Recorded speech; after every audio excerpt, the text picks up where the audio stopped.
Hello, sweet angels. It's Witch and Wonder here, tuning in. You know, I had to do it before 11:11 was over. I am feeling the portals opening and my intuition is bubbling. So I wanted to share some of that blessing with y'all. There's a lot of stuff coming through right now on 11:11. Isn't that cute? Oh, wow. Okay, gorgeous. So first you got the Two of Cups. Excellent. Let's see what the whole spread is saying. This is just a general collective reading for my sweet subscribers. If you haven't subscribed yet, this one is not for you. Go subscribe. And if you have subscribed, here's a beautiful reading for you whenever it finds you. Let's see where my subscribers are right now. What do the portals have to say for you? Oh, wow. And then 10 of Pentacles. Excellent. So what I'm seeing here first is really union. And then to see the 10 of Pentacles, which is like a completion of a material success. Really good vibes so far. No warnings yet. Thank you so much for these gifts. Thank you so much, subscribers. Let's see what messages we have for my lovely subscribers from the collective. I've been trying to do a lot of magic in my mind. Not even when I'm in at my altar, you know what I mean? Just trying to alchemize. And that has come through pretty potent today. And then 6 of Pentacles. Let's get one more on your tarot. And then we'll talk about what some of this stuff might mean for you and get some clarification. It helps if you're also listening. So if there's any messages coming through for my subscribers right now, let's let those messages meet my subscribers right where they're at in any way that it can. Wow, 7 of Swords. Sweet. So this message is loud and resonant. What I'm seeing here is a sense of coming together and a sense of partnership, obviously, and unity, but also the concept, you know, when I see the Two of Cup card, I really look at the mercurial symbol that is between these two seemingly oppositional or seemingly in disagreement via their attire energy, you know? So I see, this is why I say that, is because this could be a person that you are uniting with, or it could be a unity of two pieces of yourself that have felt fractured and in conflict for so long. And there's really good energy right now for that. So if you do feel like you are entering a more healing relationship with the aspects of yourself that you have traditionally had some blockages around, this is you. Or you could be coming together with an actual physical person. Not as fun, but still very an important part of life. And then we come into your 10 of Pentacles energy. This is what I'm really feeling. You know, this seems to be like your really overall energy of coming together and healing. So I'm going to keep this out. But the story that I'm seeing from these cards is abundance has been achieved and completed, and a feeling of superiority around that is not going to be useful. If you continue to feel as if you are kind of getting away with something, that you don't have to be as authentic and clear and honest, like there's some kind of hang up about feeling like you are it's like an egotistical relationship with having wealth. An egotistical relationship with having, you know, gotten away with something or achieved some kind of social status. So this is really kind of just a reminder that whatever abundance that we come into is a blessing. It's not necessarily that we take, which in our culture and in our society, you know, we have a really twisted idea of energy exchange. But when we're thinking about pentacles, we're not just thinking about money. We're also thinking about you know, comfort, the fruit of our labors, you know what I mean? So this could be any number of things, just feeling like, you know, if you have something achieved, but you're still judging yourself about it, then you don't really have the abundance. If you have a bunch of money in your bank account, but you still feel like you're insecure, or you still feel like you don't deserve it, or you still feel like it's charity or imposter syndrome, then you're not really going to be able to feel the achievement. So that's really the message that's coming through. And with Pentacles, it could be money, but it can also be things along the lines of material creations, things that are going on in your home life or in the journey to achieve wealth. You know what I mean? Take a deep breath. Let's do the bicycle cards. Let's do some fortune telling. Squee! These are my sweet unicorn cards. I've been playing solitaire with them to connect with my belated great-grandmother, who I love very much, who is with us here right now. Ooh, 9 of Diamonds. Here it is, upright. I'll keep in mind that it was reversed, but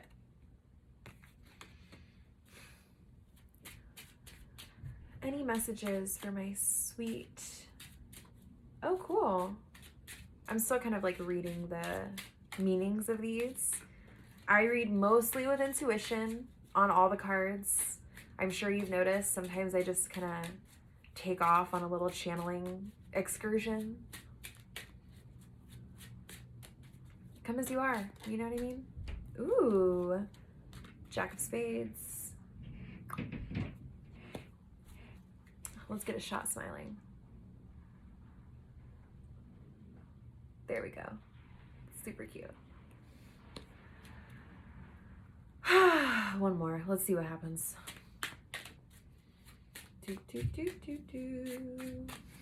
My cup is full. Any messages for my subscribers coming through this portal? That's funny. I don't think my cup's really full. Whoops. That was a sweet little message from the universe. Well, it's not empty. I don't think it's empty. It could be fuller. All right. Sweet. So let's take, oh, this is sweet too. Okay. I'm taking what I want. So let's look at this. 9 of Diamonds. So the message for 9 of Diamonds is about gain. And the numerology of 9 is actually a very sweet number in my life. It is my life path number. And then right after that, you got the Jack of Spades.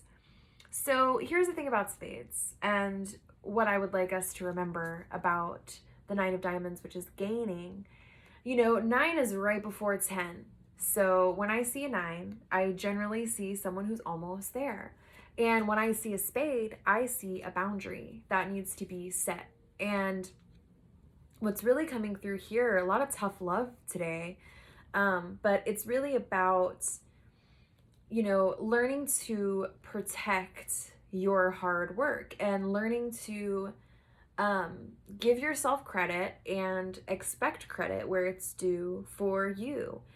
And if you are giving away your power in a way that is not necessarily submitting, but kind of like pretending that other people are like you're riding other people's coattails or someone else in your life is propelling you forward, what would be useful to you is to understand that each individual person is sovereign and makes their own sovereign choices.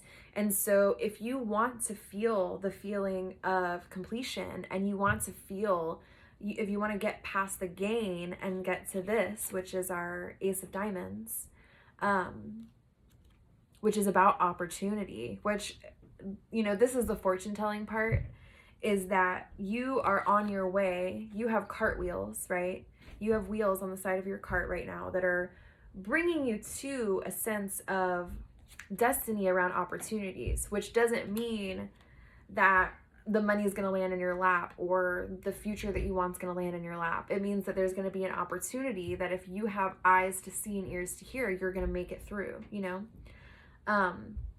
But one of the things that we're kind of warning you about is that even seeing yourself as secondary to someone else is giving away your power, even if you're kind of doing it so that you don't have to do as much work or contribute as much energy. Like if you're in a partnership, which is the unity that we just talked about earlier, You know, when I see the Jack of Spades, I'm really seeing the need to protect your own knowledge and your own connection to yourself from your own inner voice, which is, you know, feeding you this lie that it's someone else's responsibility to take care of your life, which is not true. You know what I mean? Part of sovereignty, and, you know, if you're on the spiritual path and you want to achieve some kind of sovereignty or some kind of alignment within the self, there are places where accountability does lie 100% on you. And in most situations, that's true, especially when it comes to achieving our dreams and achieving our goals. And having a kind of spirit mind, a connection to spirit, so that we can understand that we do that in a lot of creative ways, which sometimes means creating boundaries with others so that we can, you know, create the life that we want for ourselves. Really beautiful stuff. Let's wash some of that off. You already have the life that you want. You have already achieved it. You just, you know, releasing old patterns, releasing the need to self-sacrifice, not just self-sacrifice in that you are serving, but self-sacrifice in that you are giving away half of your responsibility or a percentage of your responsibility to, you know, I have people in my life that really want to tell me how to live. And sometimes my free will gets exhausting, and I think to myself, wouldn't it be so much easier if I just let other people tell me how to live? And the dark part of the coin is becoming dependent on people and becoming dependent on others in a way that's not healthy. Interdependence is healthy, but dependence on another individual around things that are super important and super present for you, like your spirituality and your spiritual journey, that's not something that belongs to a relationship that you're in your life. That's something that belongs to you and your relationship with yourself.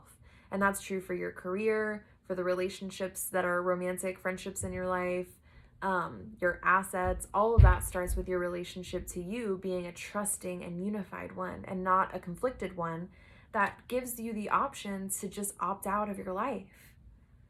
Okay, sweet. This is beautiful.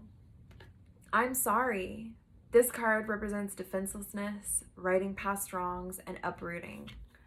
So what are you feeling when you see that? Do you feel good?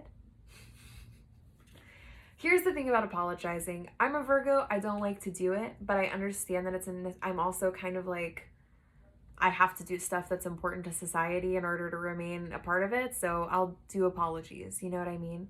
And what it takes for me to do an apology, a real one, is to acknowledge the ways that the behavior also damages me, because every person that I'm engaged with is a reflection of me, and we are all God. That's true for me and you and all of us. So when I hurt other people, I am hurting my own flesh, right? Even if it's like emotional pain, right? I'm not particularly violent.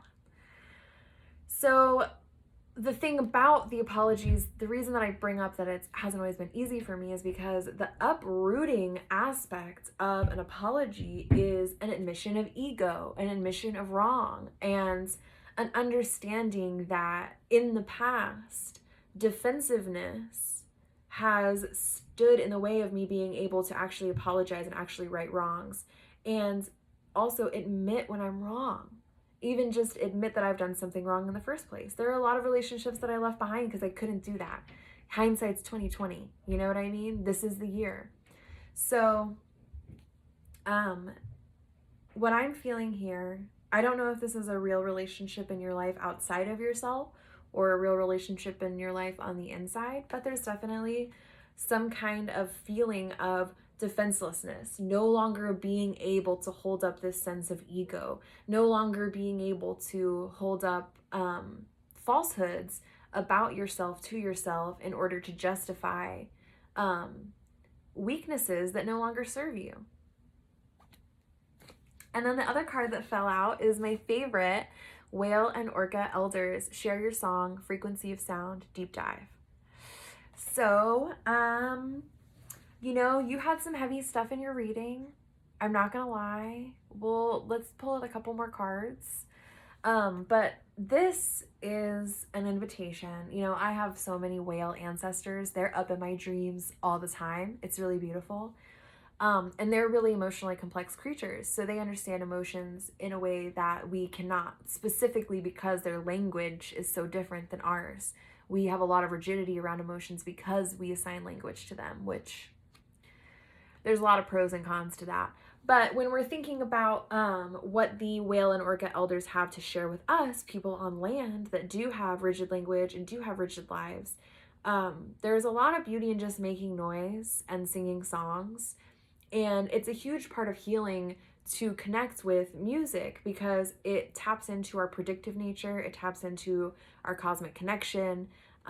So even if you're just humming or doing mantras, this is not fortune telling, but what I am hearing is it's kind of like a diagnosis or like a prescription to not only use your, I mean, you have some boundaries to set, and a huge obstacle to setting boundaries, especially like this is Jack energy. So, you know, when I see that, that's like not necessarily 100% evolved. Like this is something that you might just be learning how to do for the first time. Particularly with these like vibes that I'm getting, it's not just about like setting boundaries in a relationship with someone else. It really is about setting boundaries for yourself. That's really the intuitive message that's coming in right now. And if you don't have a voice to speak in that way, you can always imagine it as well. But just remember that our throat chakra is a really important way that we access our heart. And so if you can find a way to hum or to sing or to release energy with sound, go ahead and do it. It's what they want from you. Aww. And then at the bottom of the deck, we have the 7 Star Sisters, Birthing Creations, Tapestry of Life, Expression. So express yourself. I see you. This is what I see for you. I do like to prescribe y'all spells, not gonna lie. I see you handwriting an apology to yourself for having bad boundaries with yourself, apologizing to yourself for abandoning yourself, apologizing to yourself for getting into relationships that didn't work out, apologizing to yourself about whatever boundary of your own that you have crossed. And write it down in a letter, cry while you do it, put on some Enya or Melissa Etheridge or whatever the fuck is going to get you through that. I don't know what kind of music y'all listen to.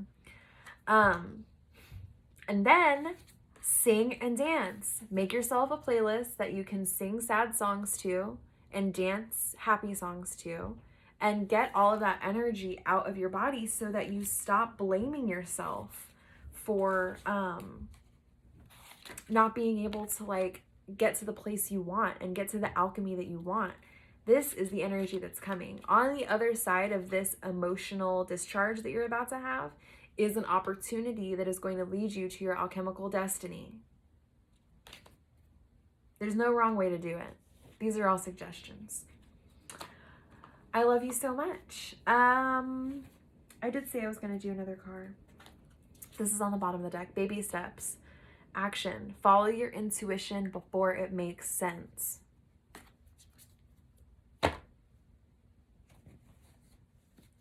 We'll do a zombie card. Here's your final prediction for the end of the world. The veil has been lifted. Ooh, you got a whole ass reading. All right, let's go. Let's keep going. I do have a lot of subscribers. If you haven't had a message resonate yet, maybe this one's for you. Wow, 2 of Cups. Very sweet union energy. The Devil. Very sweet material and vice energy. Page of Swords, action energy. Knight of Swords, action energy, but like a little more advanced. And Page of Wands, just starting out on a way to think about yourself. How to see there's like something, this is so funny, like this is your inner child energy. Your inner child, like, I don't know who this is for, but your inner child energy is kind of like at, you know, really like stretched out and wandy, you know what I mean? And to see this iconography on the card is really inspiring that. So if that resonates with you, then maybe these next cards will too. You know, what it's really looking like is I'm seeing an arc right here. I do the spread as I draw them, you know what I mean? I'm seeing an arc right here of getting really good at, this is feeling relational to the spades that we got earlier, which I put away, so I can't put next to you. No, I didn't. Let's do it for the gram.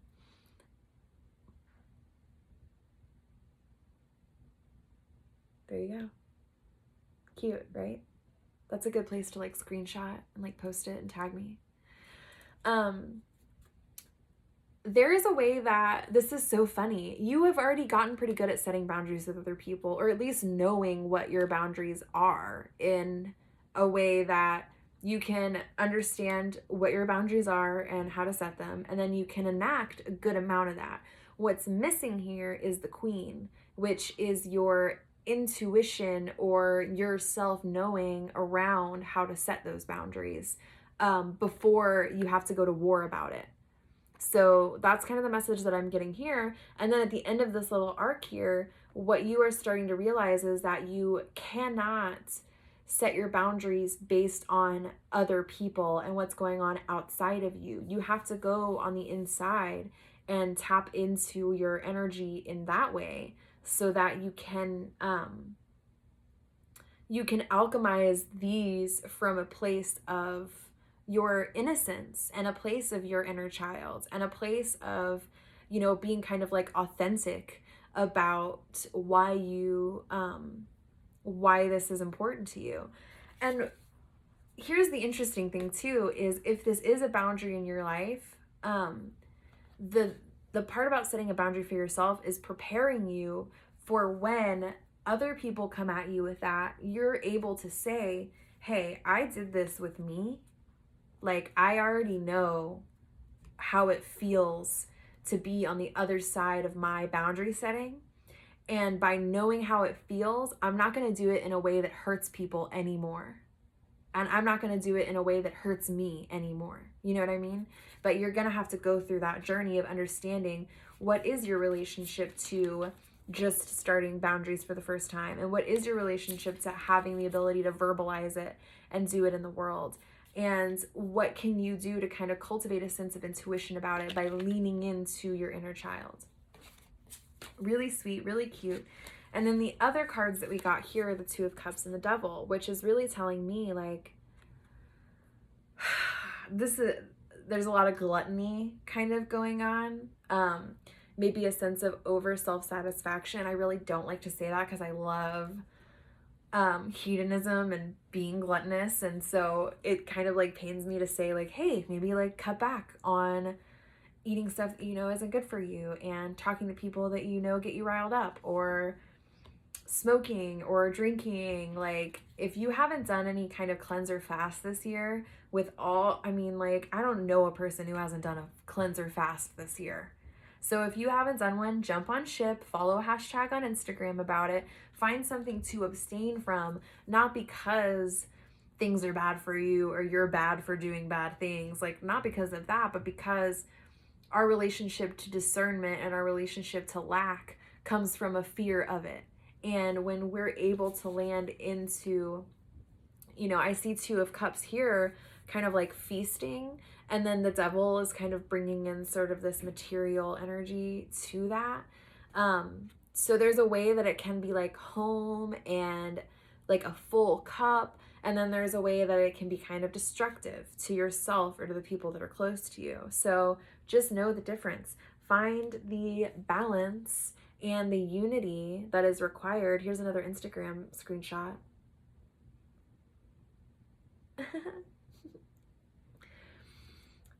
In order to have a healthy relationship. And you know what? Maybe that's why you're having to set boundaries with yourself so much. Maybe there's something about your intake or your energy exchange that is just off balance and it's whack. So good luck, everybody. I'm sending lots of love.